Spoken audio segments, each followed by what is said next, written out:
ලස්සන මලක් නිර්මාණය කරන්නයි ලෑස්ති වෙන්නේ. එන්නකො බලන්න අපි කොහොමද කරගන්නේ කියලා.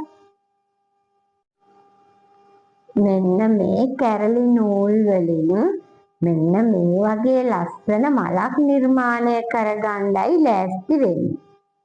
දැන් මම අරගෙන තියනවා මෙන්න මේ විදියට දිග ඉදි කටුවක්. ඊළඟට මෙන්න මේ තුනෙන් එකක් අපිට පාවිච්චි කරන්න පුළුවන්. අපිම නිර්මාණය කරගන්න මලේ ප්‍රමාණය අනුව අපිට ඒක තීරණය කරන්න පුළුවන්. දැන් මම මේ අරගෙන තියෙන පෑන් බටයක්. මේ තියෙන්නේ බීම බටයක්. මේ තියෙන්නේ කඩදාසියක්. දැන් මේ කඩදාසිය රෝල් කරලා අපිට අවශ්‍ය ප්‍රමාණයට අපිට අවශ්‍ය මේ මල් පෙට්ටි ප්‍රමාණයට මේ කඩදාසිය අපිට රෝල් කරගන්න පුළුවන්. දැන් මේ තුනෙන් එකක් පාවිච්චි කරලා අපිට මේ මල නිර්මාණය කරගන්න පුළුවන්. දැන් මම ලෑස්ති වෙන්නේ පෑන් බටයයි ඉදි කටුවයි ආධාර කරගෙන මේ මල නිර්මාණය කරගන්න. මෙන්න මේ විදිහට නූල් කැරල්ලෙන් නූල් පටවල් 6ම මෙහෙම දිගට ඇදලා ගත්තා. නූල කපලා ගත්තේ නැහැ. දැන් මේ තියෙන නූලේ කෙලවර. දැන් මම මෙන්න මේ වගේ ප්‍රමාණයක් අඟල් 3ක් 4ක් වගේ දිගට තියලා මෙන්න මෙහෙම අල්ලගෙන අතින් මෙහෙම රවුමට නූල හදලා අතින් මෙන්න මෙහෙම ඇඟිල්ලේ පටලලා නූල රවුමට හදලා මේ ඉදි කටුවට දානවා. මෙන්න මෙහෙම ඇඟිල්ලේ පටලලා මේ නූල මෙහෙම දානවා. දැන් මම නූල් පටවල් ඒ වගේ තොණ්ඩු 3ක් දාගත්තා. දාගෙන ඊට පස්සේ මම පෑන් බටේ මෙතනට එකතු කරගන්නවා. දැන් ඊළඟට අපි පෑන් බටේ මේ ප්‍රමාණයට මෙහෙම ඉදි කටුවේ ගානට හේතු කරගන්නවා. හේතු කරගෙන දැන් මම මේ ඉදි කටුවට නූල් පටවල් දාපු විදියටම මෙහෙම රවුමට අල්ලලා මේ පෑන් බටේටයි ඉදි කටුවටයි දෙකම අහු වෙන විදියට මේ විදියට දාගන්න. දැන් තමයි මම පෙත්තට එන නූල් ප්‍රමාණය දාගන්නේ. දැන් මම එක පෙත්තකට නූල් තොණ්ඩු 8ක් දාගන්නවා. ඒ ප්‍රමාණය ඔයාලට වෙනස් කරන්න පුළුවන්. 2යි 3යි 4යි 5යි 6යි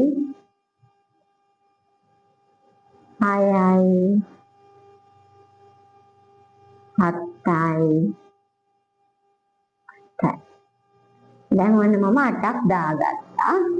දැන් ඔයාලට පේනවනේ තියෙන විදිය. ඊට පස්සේ මම ඉදි කටුව මෙහෙම එළියට ඇදලා අරගෙන ඒ ඉදි කටුවට දානවා නූල් තොණ්ඩු 3ක්. 2යි 3යි. දැන් ඔන්න 3ක් දාගත්තා. ආයෙත් මම ඉදි කටුව තල්ලු කරලා පෑන් බටේටයි ඉදි කටුවටයි දෙකම අහු වෙන විදියට තොණ්ඩු 8ක් දාගන්න. 2යි 3යි 4යි 5යි 6යි 7යි 8යි. ආයෙත් ඉදි කටුව එළියට අරගෙන 3ක් දාන්න.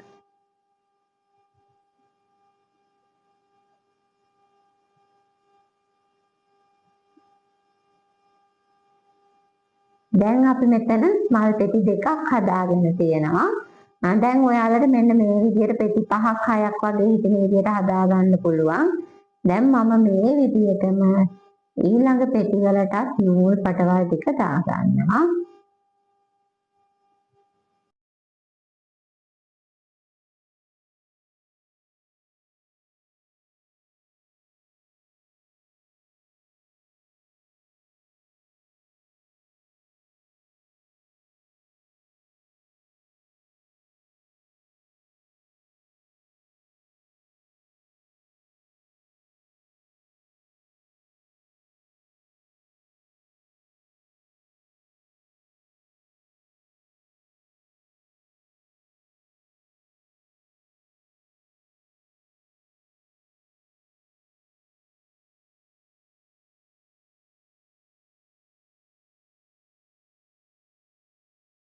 දැන් මම පෙති 5කට නූල් දාගෙන තියෙනවා. 1යි 2යි 3යි 4යි 5යි. අපිට අවශ්‍ය නම් 6ක් දාගන්නත් පුළුවන්.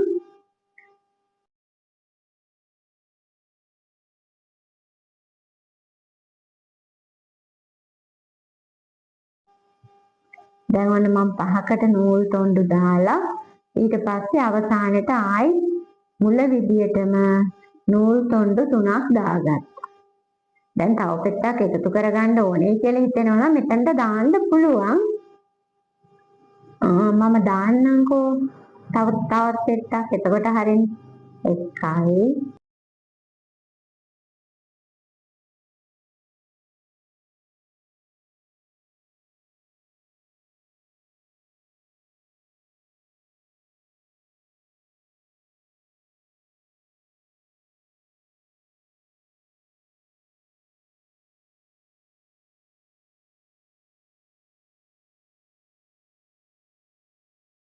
දැන් අපි මෙන්න මේ විදියට මල් පෙති 6කට නූල් තොණ්ඩු දාගත්තා. දැන් පේනවනේ දෙපැත්තෙම පේන්නේ කොහොමද කියලා. ඊළඟට අපි මෙන්න මේ තියලා තියෙන පෑන් බටය එළියට ඇදලා ගන්නවා. නූල් වලට හානියක් නොවන විදියට ඒ වැදෙන්නේ නැති වෙන විදියට මේ බටය එළියට ඇදලා ගන්න ඕනේ.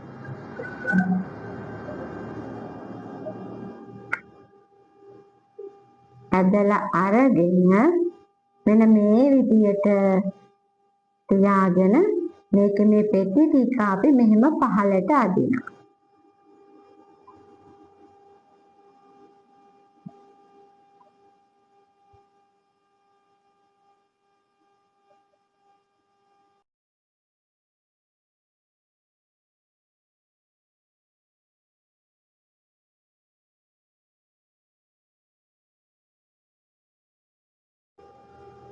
ඊළඟට අපි මේ උඩ පැත්තේ තියෙන නූල් අරගෙන ඇවිල්ලා මේ ඉදි කටුවේ සිදුරෙන් අපි නූල දාගන්න.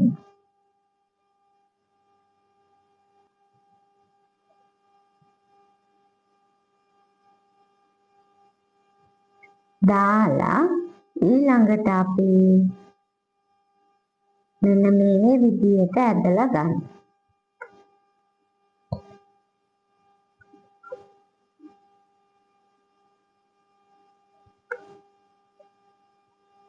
ඊට පස්සේ අපි ඉදි කටුව අයින් කරනවා.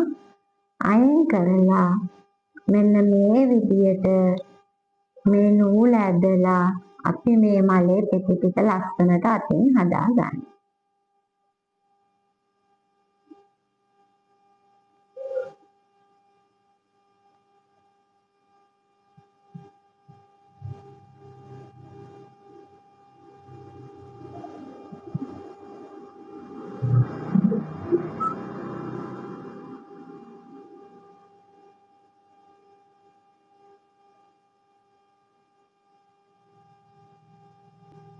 මෙන්න මේ විදියට තමයි අපි මේ මල නිර්මාණය කරගන්නේ.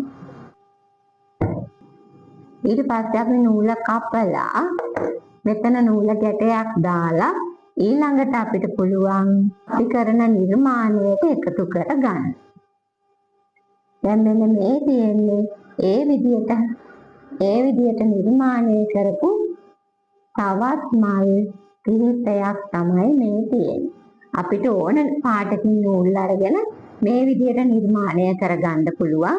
ඊට පස්සේ අපිට මේක ඇඳුමකට බේබි බබාලගේ ඇඳුමකට නැත්නම් ලොකු ඇඳුමකට ඕන දෙයකට මේ නිර්මාණය යොදා ගන්න පුළුවන්. බෑග් ටිකක් ලොකු සයිස් එකකින් කරගත්තොත් අපිට බෑග් එකකට පර්ස් එකකට ඒ වගේ වුණත් එකතු කරගන්න පුළුවන්. වෝල් හැංගර් එකකට වුණත් මේ මල් නිර්මාණය යොදා ගන්න පුළුවන්.